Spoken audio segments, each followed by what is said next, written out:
One day, my husband asked me, "Hey, how much money do we have in that vault?" I chuckled and replied, probably around $500,000 in total now. The next day, when I got home, I found signed divorce papers on the living room table, and both my husband and the vault were gone. My name is Helen, and I'm a 58-year-old working housewife. Despite everything, I still work hard at my job. You see, saving money is a hobby of mine. When I was a child, my mother opened a savings account for me. She told me that depositing money in the bank would make the numbers in my passbook grow, and I found that very enjoyable. I started by depositing just $1 at a time and loved watching it grow. Each year, when my savings increased by a few cents in interest, it was a delightful surprise to my young self. Being fond of money and how it works, I became a financial planner and gave advice on asset management. One day, a college friend told me about an old childhood friend who was in serious trouble due to debt. They asked if I could give him some advice, so I decided to meet with them. This old friend was a handsome man with a refreshing smile. My friend explained that despite his looks, he loved gambling and was struggling to make ends meet. I thought I might have some good advice for him. His name was Mark. As I listened to his story, he admitted he loved gambling, just like his parents, and had even taken on their debt. He seemed quite worried, and I found his troubled expression rather endearing. Because my friend had asked, I gladly agreed to help him. Looking back now, perhaps I had a bit of a crush on him, but I never imagined that this would lead to a series of troublesome events. Anyway, I advised Mark to consolidate his debts and reduce his monthly payments so he could manage his life somehow. Not long after, Mark and I started dating. My friend opposed it, saying, I wouldn't recommend being with him, but we went ahead and got married. I thought that getting married would help us face Mark's debt together. My income was pretty good for my age group, so most of Mark's income went toward his debt. I made sure he cut ties with his parents to prevent the debt from increasing further, and I gave Mark a monthly allowance of $500.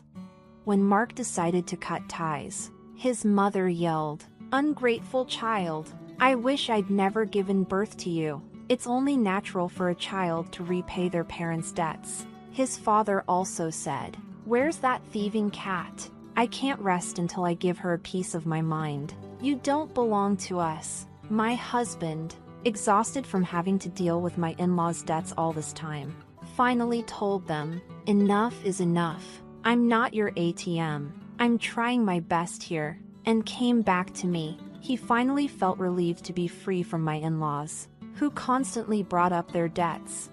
Soon after, we had a son. Our son Kevin is handsome, just like Mark. He's my pride and joy. However, Kevin seemed to pick up on his father's lack of discipline and indecisiveness. Just as our son noticed, Mark's carefree character didn't change. He continued borrowing money from predatory lenders, dealing with loan sharks, and tricking friends into lending him money to gamble away. We went through a lot, but I managed to keep Mark in line over the years. After 23 years, we finally got Mark's debt down to about $10,000. We were almost at full repayment when Mark received a call from his parents. "Please help us," his mother pleaded. "Your father has collapsed. We're at the hospital now. Can you come?" "What? Which hospital? What's his condition?" Mark asked in a panic. "Your father suddenly collapsed, and we had to call an ambulance." His mother sobbed. "Mom, pull yourself together. What hospital are you at?" Mark left work early and rushed to the hospital. He messaged me, "Helen, Dad collapsed. I'm at the hospital now. I'm sorry I broke our promise and went to see my parents. I'm really sorry to hear that your dad collapsed. How is he now?" I asked. Mark sighed. "He had a minor stroke. His life isn't in danger, but he needs to avoid overexerting himself. Both my parents are feeling pretty low. I want to stay with them for a while. Is that okay?" "Of course, honey. I replied. Go and comfort them. Should I come too? No, it's okay. You're busy with work, and they might treat you poorly again, Mark said. I gave Mark a little extra money for hospital visits. They probably couldn't pay for the hospital fees. Since then, Mark seemed to visit his parents often. Each time, he took $200 or $300 from me. I guessed my in-laws were struggling financially and were taking a bit from Mark. It amounted to around $1,000 to $2,000 a month, but I let it slide for now. A year has passed since my father-in-law collapsed. Both my in-laws have aged, and I guess they wanted someone to lean on. My hobby, as always, is saving money. One day, I took out my bank book from the vault with a grin. Mark, who usually wasn't interested in me, stared at me and asked, "Hey, how much money do we have in that bank account you always look at so happily?" "It's about $500,000 now," I answered casually. But the next morning, I found a filled-out divorce form left in the living room, and both Mark and the safe were gone. As I was having breakfast, I couldn't help but smile. I knew Mark had been eyeing the money in the vault. Moreover, he had planned to take the entire vault. He's really not smart, but imagining him carrying the whole thing almost made me burst out laughing. We have a black cat named Luna, and we've installed a pet camera to watch her. Luna's adorable antics are the highlights of my day. I watch the camera during my lunch breaks, no matter when I look. My child is just adorable. One day, as I switched on the camera, there they were in our living room on a weekday, my in-laws and my husband, Mark. They were having an unbelievable conversation.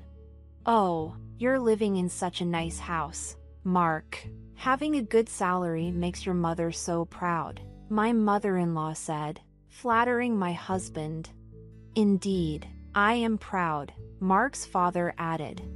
"You know, I make a pretty decent salary myself, but Helen takes all of it, so I only get an allowance of $500 a month," Mark said. "Oh, you poor thing. You've been working so hard. Your mother understands." They consoled him. "I can't believe she takes all your salary and gives you only $500 a month. That's outrageous. You should be getting more. Why are you obeying such a tyrant like Helen? You could be living much better on your own. You're our pride, Mark. You could have saved hundreds of thousands by now, but she's just exploiting you. You poor thing." My mother-in-law began to sob. "Yeah, I've been thinking the same thing. You guys are right," Mark agreed. "What is he talking about?" He seemed to have completely forgotten that I've been working hard to pay off his debt. I wondered what was going on inside their heads. In the past, Mark had been burdened with debt from his parents and had to give them cash every month, making it difficult for him to get by. Now, she has a bank book with tons of savings stashed away. "It's not fair that I only get $500, Mark complained. The moment he said that, my in-laws' eyes lit up. They exchanged glances. "So how much is in the bank book?" They leaned in eagerly, awaiting his answer. Last I heard, I think it was around $400K or $500,000, Mark said. "Mark, isn't that money rightfully yours?" They asked. "It might not match the effort you've put in, but isn't it money you should be receiving?" "Yeah, I guess you're right. I'm starting to think the same thing," Mark conceded. Despite his good looks, Mark is indecisive and easily influenced by others. I used to find this indecisiveness endearing and devoted myself to him wholeheartedly. We've managed to reduce his nearly $200,000 debt down to $10,000. Yet it looks like he's being manipulated by his parents again, and they're about to touch my precious savings. Seeing this scene was so pathetic. I was at my desk at work, tears streaming down my face as I held my phone. I've been putting aside my living expenses for Mart, using his income mostly to pay off the debt. On top of that, I was providing him with an allowance of $500 out of my own pocket. Despite explaining this to Mark, it seems he's completely forgotten. What have these past 23 years been for? I felt so sad and pitiful. My heart ached as if I was drowning in my own tears. I felt like I was disappearing, on the verge of breaking, but I made sure to record the conversation and sent the data to my son. That day, I left work early due to sickness. I went to my usual bar and drank heavily, spilling out everything to the bartender. In such a state, the bartender comforted me gently. He casually said, "Why do you grieve for such a person? You did nothing wrong. There's no need to live for them. Live for yourself." At that moment, all my intoxication and love for my husband faded. "Thank you, sir. Next time, we'll share a pleasant dream." I went back home after saying that to the bartender. Entering my study, I began to think, how would I steal the bank book inside that vault? I couldn't even begin to imagine, but I needed to devise a plan. I will show them hell. They shouldn't underestimate me. I concentrated harder than usual. Gathering evidence was the first step. From then on, I frequently checked the pet camera every day.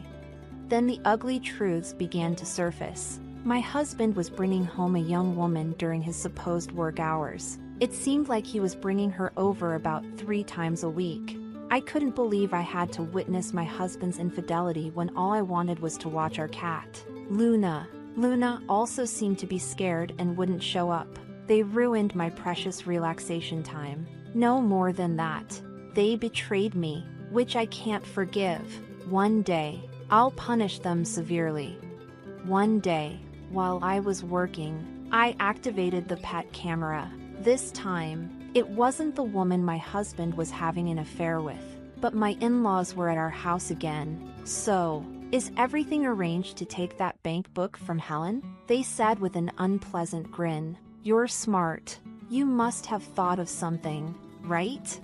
"Yeah, I thought about it. I'm thinking of taking the entire vault. It'll be easy." "Hey, that vault is quite heavy. Are you sure you can do it?" "I'll be fine. I'll load it on a cart. Help me out, Dad." "All right.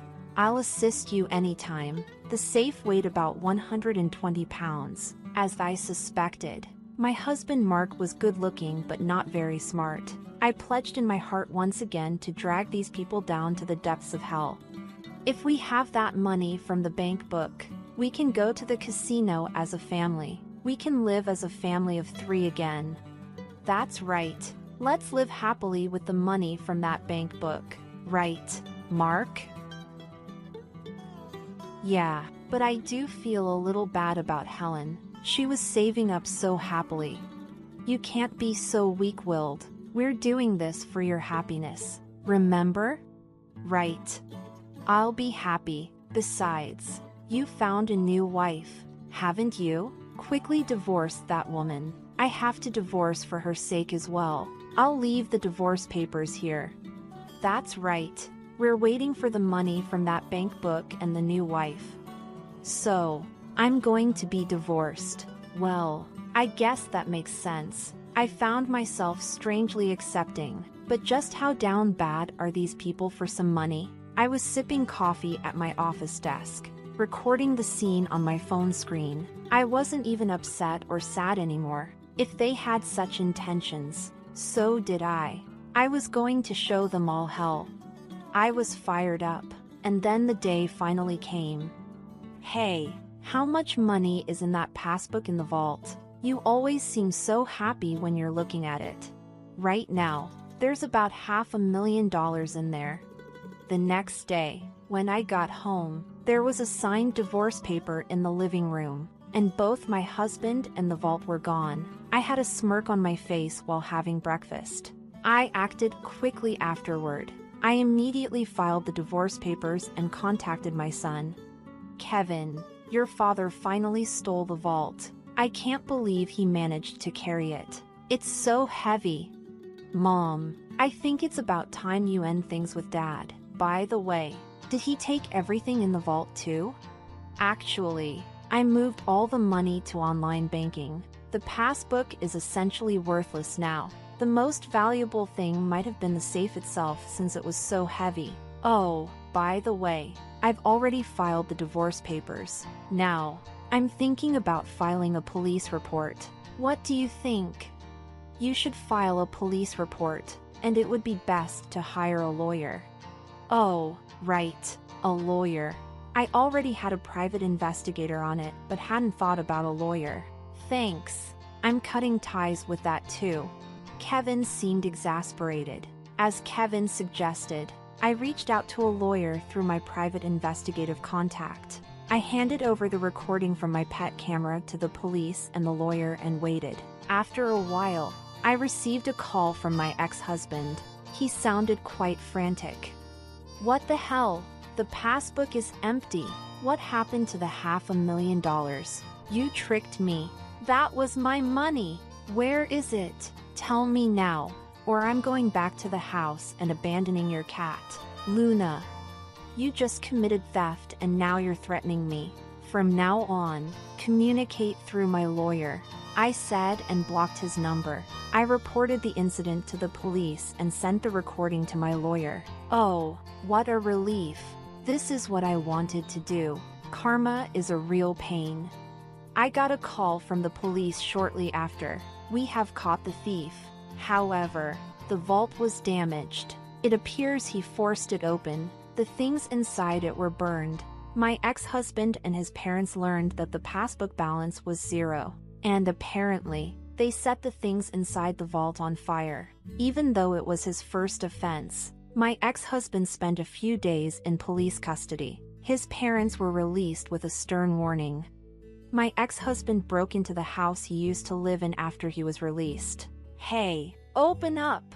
I've come back. I'm sorry. It was just a small prank. Let me in. Let's talk. You haven't filed the divorce papers yet, have we? We're still married, right? Don't make a scene in front of the house. This is no longer your house. I've already filed the divorce papers. We are strangers now. Leave now, or I'll call the police. You jerk! This is my house. Open up! Open up! I called the police when he started causing a scene. 10 minutes later, he was taken away by the police again. I then called my lawyer, explained what happened, and had him start the process of getting a restraining order. Afterward, I asked my lawyer to sue for emotional distress due to infidelity. The lawyer said we might not get much money from his broke family, but none of that really matters. I'm definitely going to demand alimony. It seems the reason he broke into our house was because he was discarded by his mistress and apparently wanted to get back with me. His mistress promptly transferred $10,000 in alimony and seemed to have fled. It seems they split after the vault incident. When the money runs out, so does the love. I'm sure he was enticed by my $500,000. My underpaid ex-husband, who still has $10,000 in debt, and his gambling-addicted parents seem to be struggling with daily life. He appeared to be living in an old single-room apartment without a bath, constantly quarreling among the three of them. This information came from my lawyer. My ex-husband pleaded, I can't afford to pay the alimony. Please reduce the amount. And my ex-husband, who got involved with the police, was on the verge of retirement but apparently got fired from his company. The elderly parents-in-law have managed to find jobs in cleaning and seem to be barely making ends meet. My ex-husband is now working 3 part-time jobs. But these 3 are gambling addicts, so no matter how much money they have, it disappears. There's no helping them. I had my lawyer tell them, no reduction. Stay away from her. If you're really sorry, show it with money.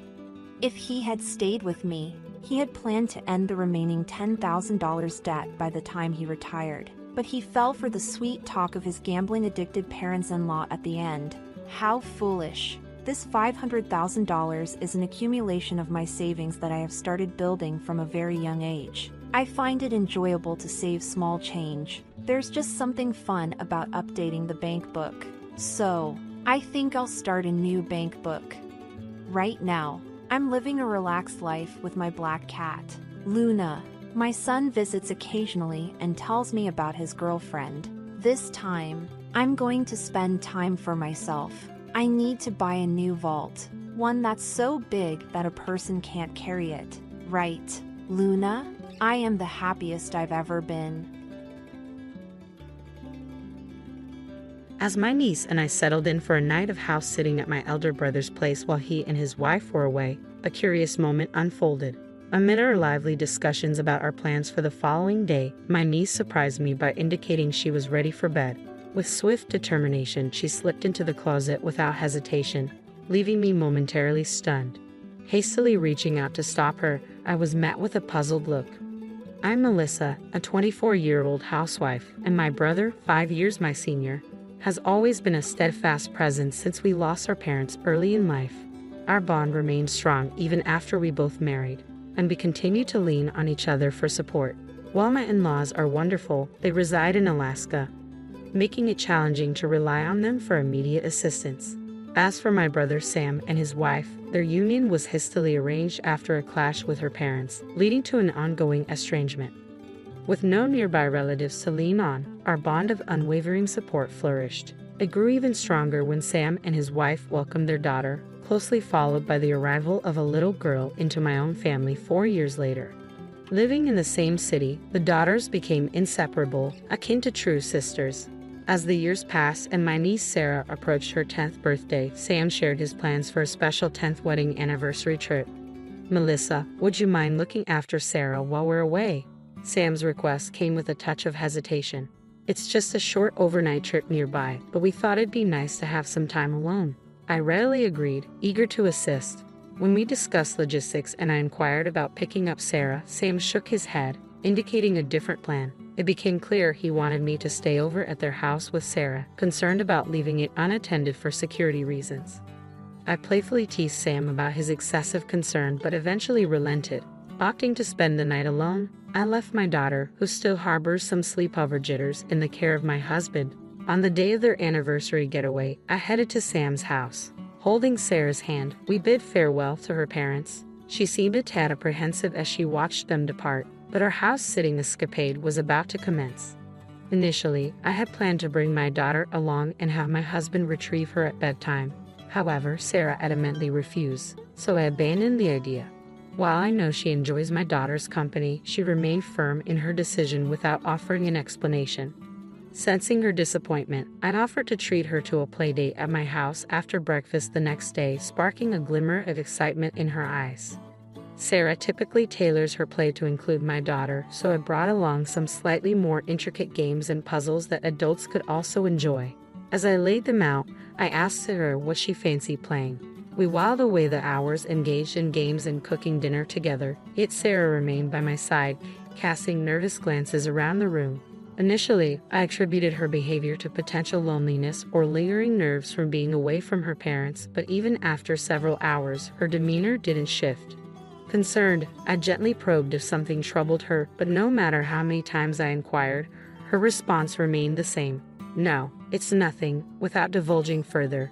Sarah's guarded behavior hinted at an unseen apprehension. It wasn't until bedtime approached that I grasped the gravity of her unease. Sarah slipped into her pajamas, a smile adorning her face as she swung open the closet door, and declared her intention to turn in early, planning to head to my house in the morning. To my surprise, nestled within the closet was a bed, its presence catching me off guard. Attempting to make sense of the situation, I watched as Sarah swiftly settled onto the bed, bidding me good night while nudging the door closed. My astonishment spilled out in a raised voice. "Wait, Sarah, are you planning to sleep in there?" Her response, delivered with a solemn expression, affirmed her decision. "Yes, but it's okay. I'll keep it slightly ajar. If anything happens, I'll wake up immediately." Concealing my bewilderment, I extended an invitation for Sarah to join me in my own bed. After some hesitation, she relented and joined me. She explained her desire to keep the bed in the closet as a hiding spot. Though perplexed by her reasoning, I reassured her it was perfectly acceptable. With a bright tone, I queried why she felt the need for a hiding spot. After extracting a promise from me not to chuckle, she leaned in and whispered, "The monster might come." At first, one might assume she was just an innocent child, but the tale she spun shattered any semblance of innocence. Sarah trembled, clinging tightly to my arm.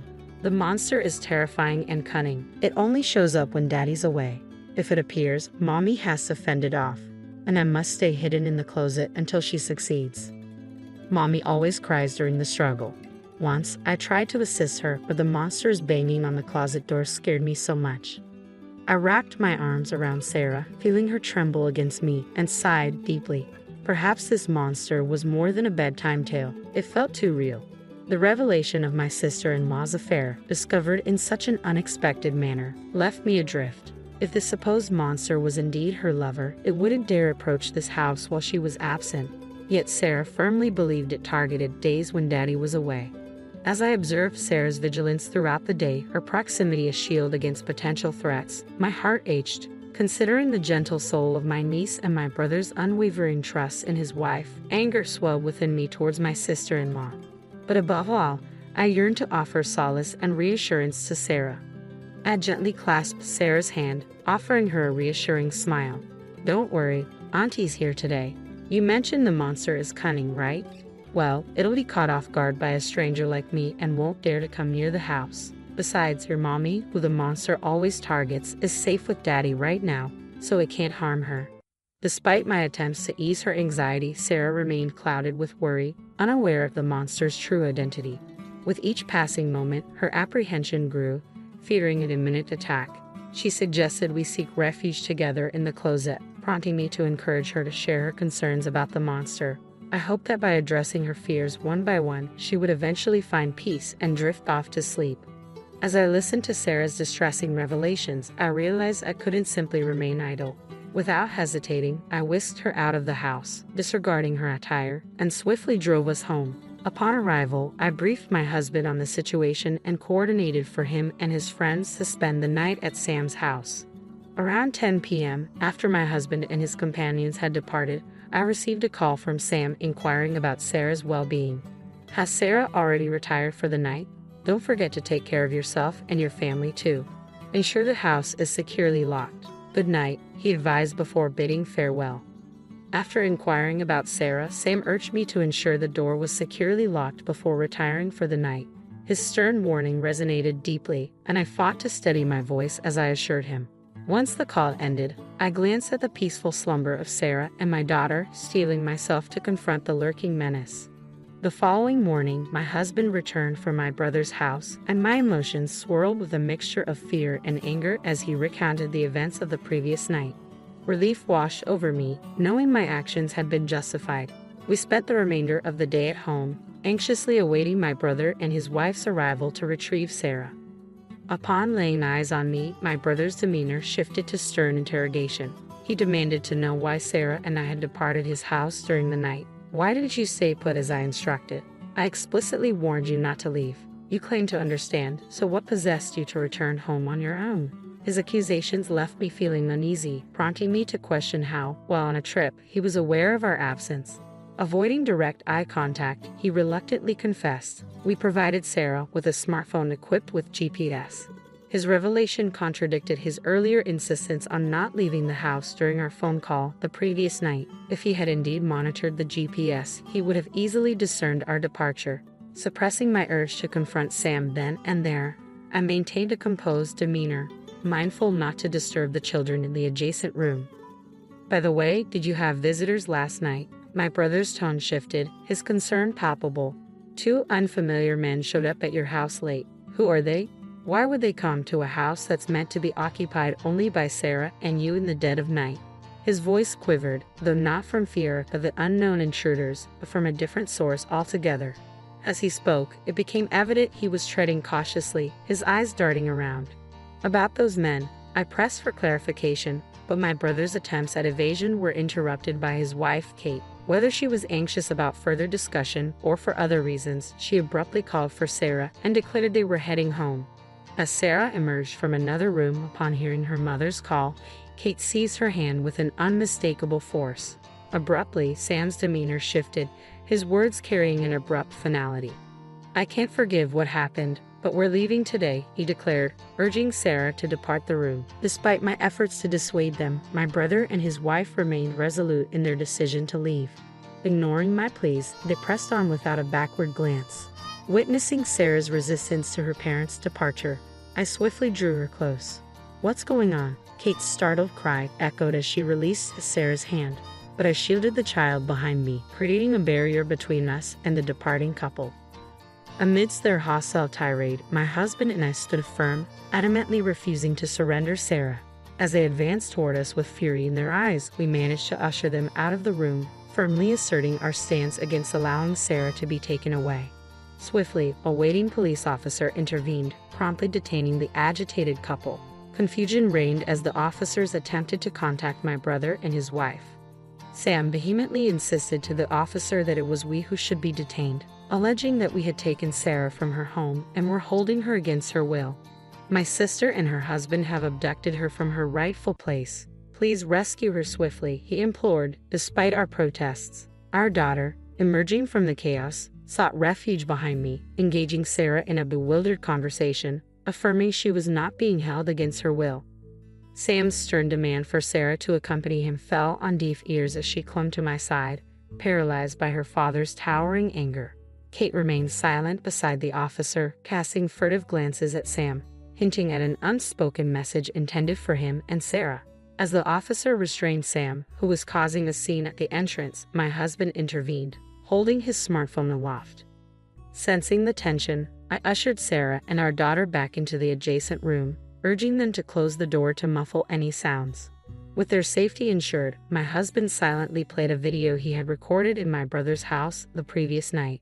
As the footage unfolded before their eyes, a ghostly pallor washed over the couple's faces, betraying the shock of realization. The video unfolded with eerie precision, capturing the quiet turning of the house key followed by the stealthy entrance of two unknown men, seemingly armed with a duplicate key. Their jovial demeanor upon entering, coupled with mentions of my brother's name, sent shivers down our spines. "You guys are ghosts too, huh?" they quipped, followed by a chilling joke about discounted rates, invoking my familial connection.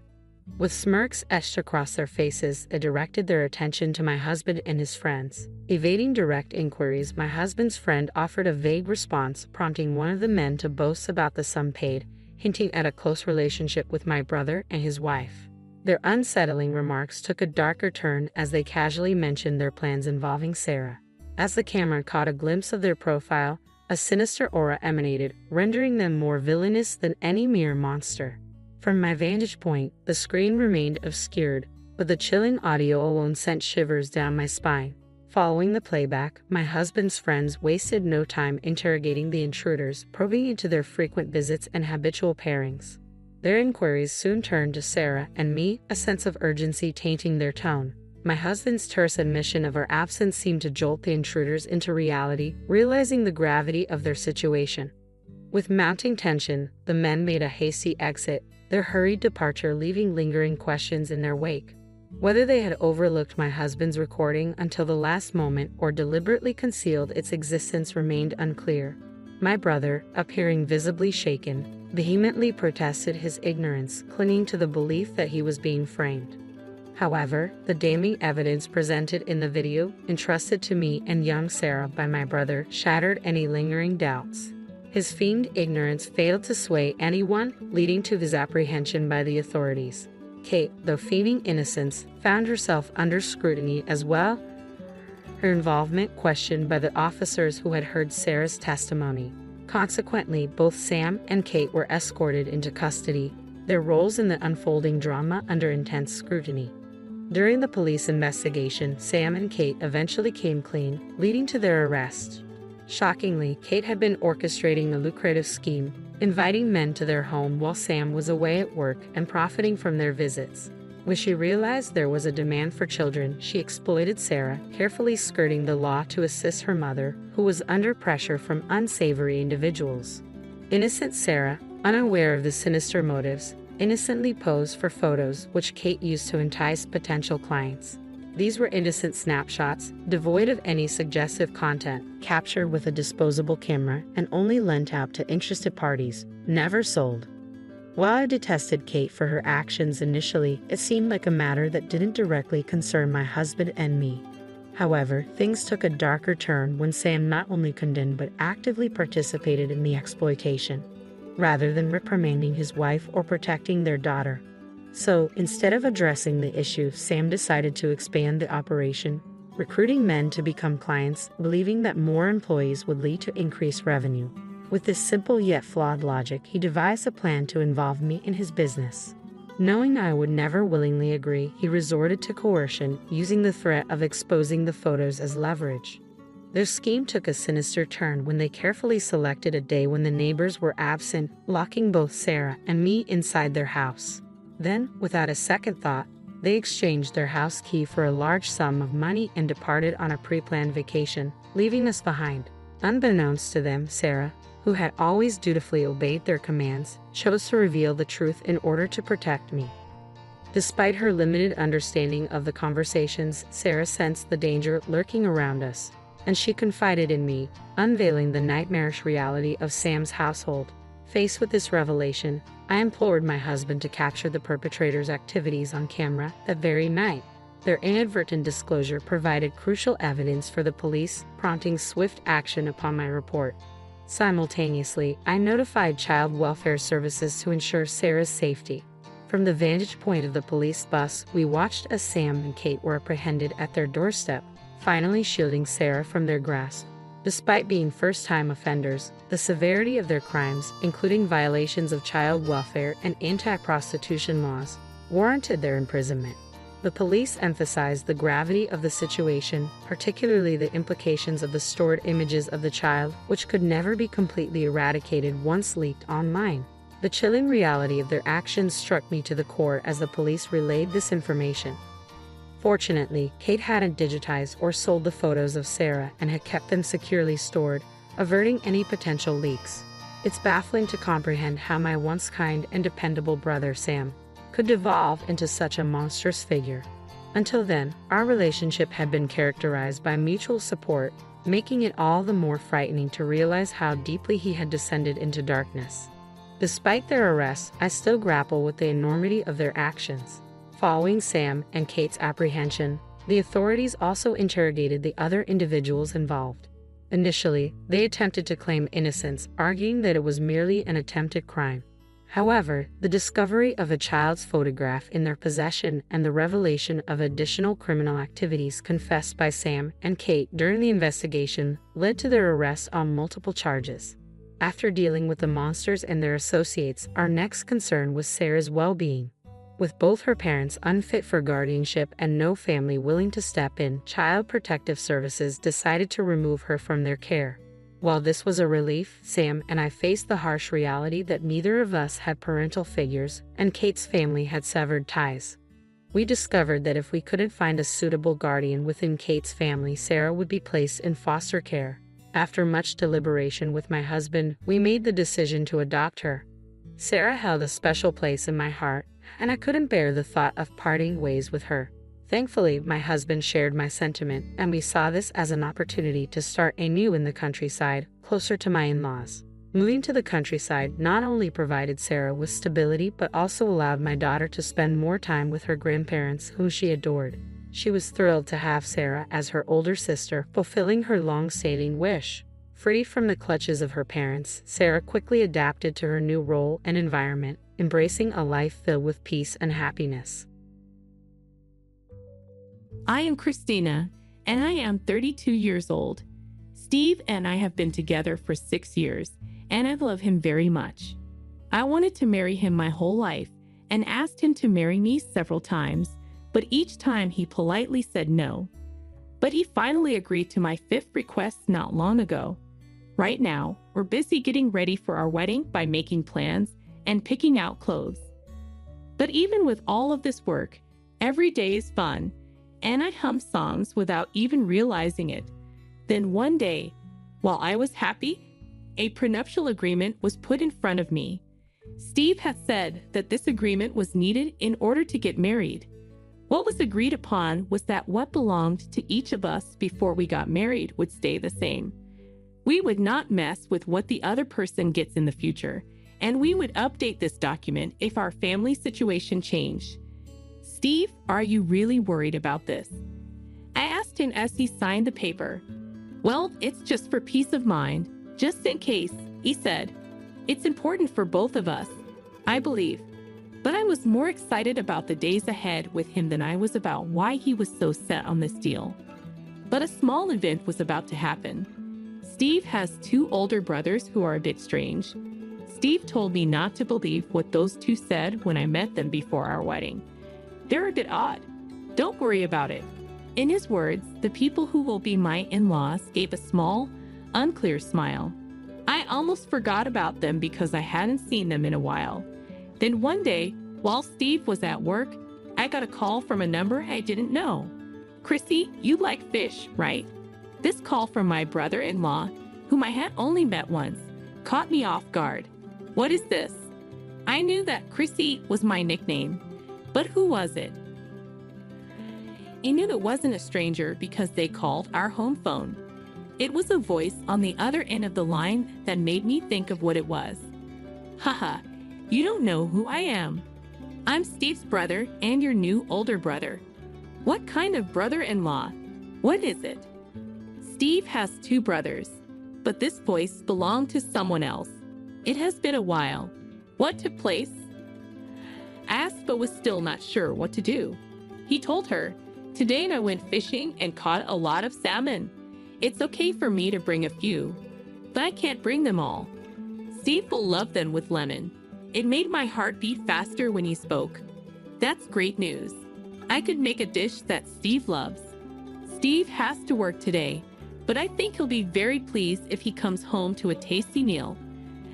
I quickly went to the kitchen after hanging up the phone. I have salt and lemon. Right then, let's make a tasty dish.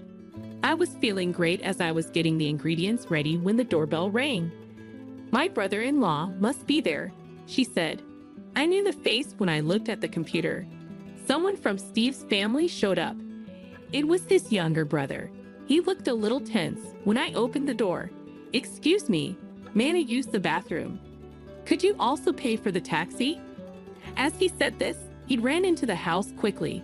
"Huh, okay," I said as I gave the cab driver my money.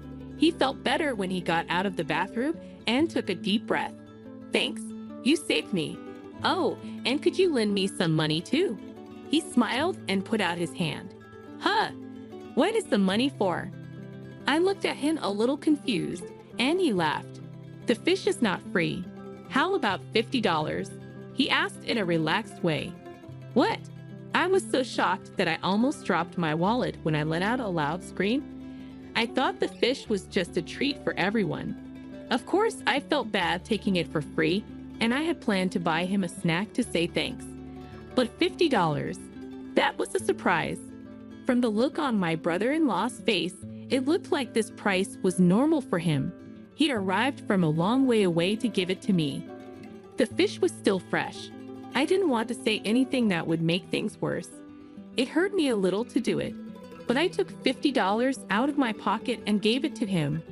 "Thanks, the fish is in the fridge. Also, I'm leaving the fishing tools here.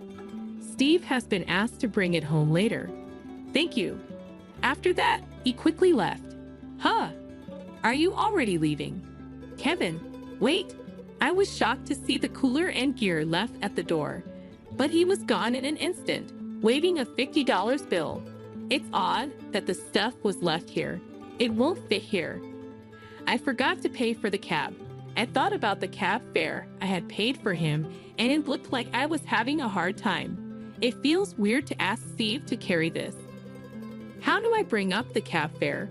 What was even more surprising was what was in the cooler. After I calmed down, I planned to make a dish. I said, "What?" When I opened it, "What is this?" There was only one small fish on top of a lot of ice.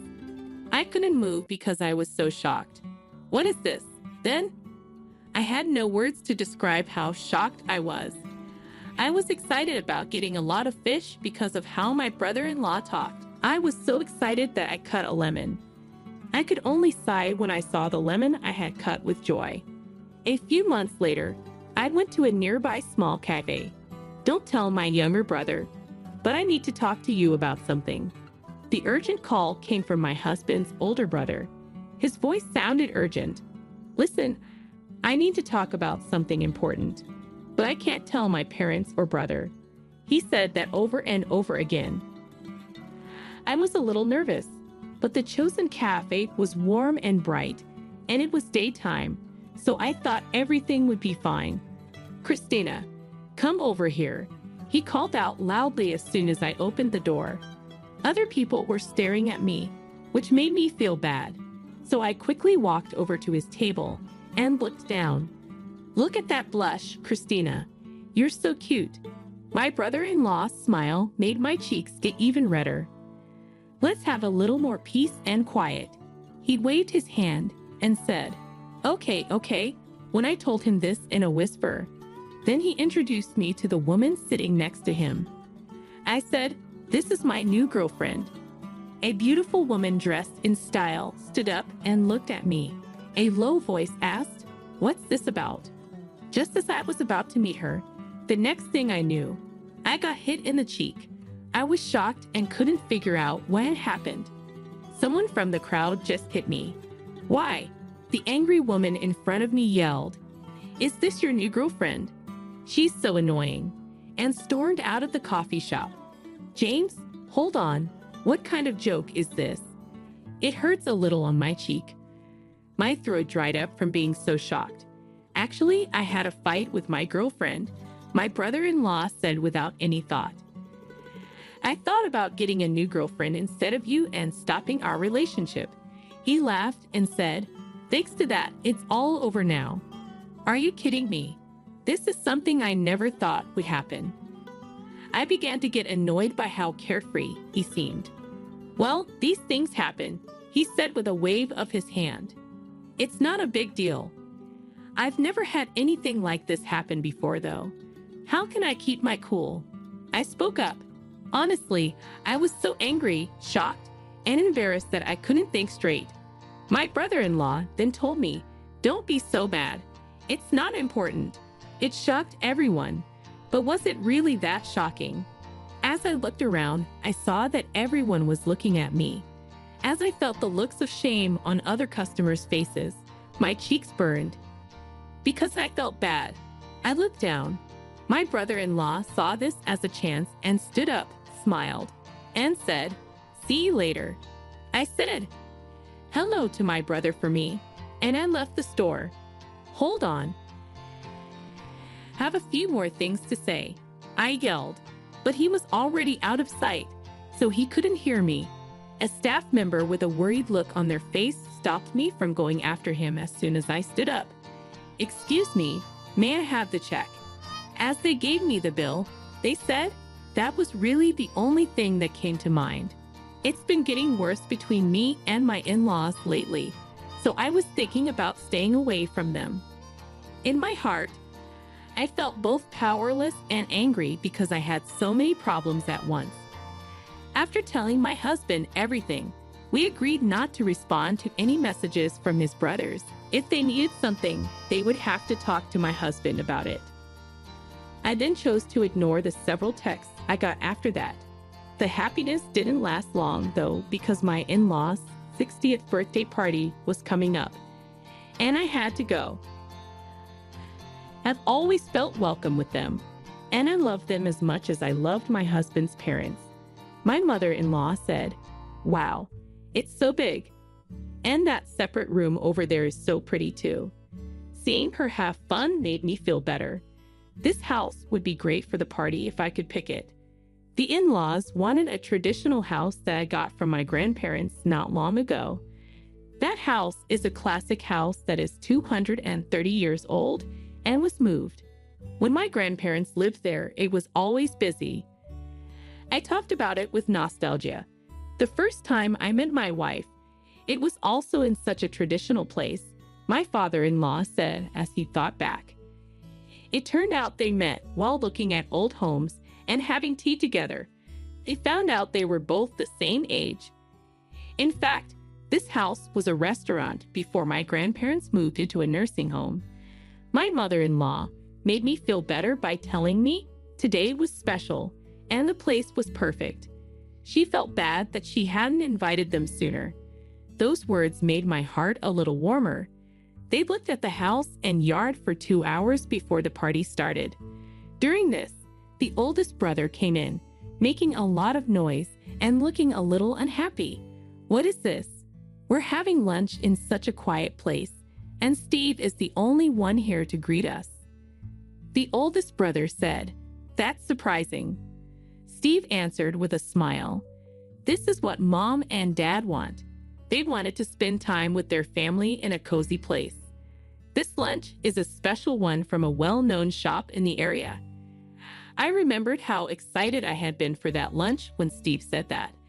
The second brother spoke up with a worried look on his face and said, "Even if it's a special lunch, it's still lunch. In such a lovely house, shouldn't we have gotten fancier food? Steve, aren't you being too cheap? The rent for the house must have been pretty high. Today was for my in-laws, and I thought we should honor their requests. The first time, I wasn't reimbursed for the taxi price when I was only given a small salmon, nor for the costs at the shop where I got into a fight with his ex-girlfriend." But after that, my oldest and second oldest brothers kept nagging Steve and me and sometimes made jokes about it. Steve kept up his normal calm and gentle attitude through it all. I love that about him a lot. My oldest brother smiled and said, "Hey, I just thought of a good idea." We were having a great time talking. Life has some strange turns sometimes. Steve looked at me with a slightly tense face, as if he felt the same way. After that, the oldest brother whispered something to the second brother. The two of them laughed out loud, their eyes shining. "Are we family?" The oldest child smiled and said, "There's a way to make this special day even more special." At that moment, the oldest brother looked at my husband and asked, "Has this place already closed down?" He said, "Yes, it has," in a soft voice and with a shocked look. Then my excited brothers-in-law came up to us. "Wait a minute, are you implying that you're the one who brings in the money?" The biggest brother yelled, "Yes." And the second brother smiled. "You're so lucky to live in such a beautiful place and have such a big house." "Wait, do you not understand something?" My husband cocked his head in surprise. However, my brothers-in-law went on. It was the second brother who begged, "You can't keep this wonderful place all to yourself. Would you share it with us, sir?" Asked the oldest with a smile. I got what they were trying to do and had a thought. "What do you need?" I laughed and asked. They looked at me with wide eyes, probably thinking about the things that belonged to our family. I couldn't just do what they said. I didn't receive this house, so it's not my husband's. My husband has always been there for me, especially when it came to my fortune. He told me many times, "If there's a problem, talk to me. Remember to follow the rules of our prenuptial agreement." My brother-in-law's behavior was even worse when I thought about how kind and honest he was. "Isn't this place in the most beautiful spot anywhere? You can get anything you need with just a short walk. Isn't this house a little too big?" The oldest child said, "Maybe we should let our younger brother's family live here," which was a lie. "We don't have to meet anymore if you don't agree." After taking a big breath, I said, "It's okay." They were shocked. "That's it. If so, can our younger brothers live here?" "Yes, of course," said with a smile. "Not just for the second oldest brother, but also for you. I hope everyone likes the house. These are the keys." When I gave them the keys, my brothers-in-law's faces lit up right away. "That's it. We're very thankful." "Yes, Christina. Thank you so much," she said. They walked around the house happily, while my husband asked, "Are you sure about this?" He did so with a slightly raised eyebrow. I grabbed his hand. "Don't be afraid. I've given it a lot of thought." After a few days, our intercom rang urgently while we were relaxed in the living room. When they opened the door, my in-laws looked scared. "Why is this taking place?" We didn't know that the house was going to be torn down. They held up a warning to tear down the building. "Oh, that was planned," I said in a calm voice. They were shocked and asked, "Why?" I told them, "There will be a new apartment building built there. In order to do that, the current house has to be torn down. They were dumbfounded as they looked at me. I also said, the high-end restaurant has been offered to move because it is in such a great spot. While the 60th birthday party was going on, I left it alone, but today is a big day for it. They looked at each other worriedly. Seeing how surprised they were made me feel a little better. Is the house really going to be torn down? Are you sure? I smiled and said, yes, I am. So you might want to get back any important things soon. Everything inside will be thrown away. When they heard this, their eyes got even bigger. I added, given how busy the construction site is, work might start soon. As I looked out the window at the big machines, it's safer to take your valuables now. After a short pause, they quickly began to talk about it, asking, is this real? Are we going to move quickly? As I watched them run off, I looked at my husband. I said, it looks like they really didn't know. My husband smiled and said, I guess my parents and I thought it would be good for them to get a little shock based on what we've learned from the past. But we may have caused the workers trouble. The house keys were given to my in-laws? That's true. I told my husband and his parents the right way to go about telling them about my plans to move into a new house.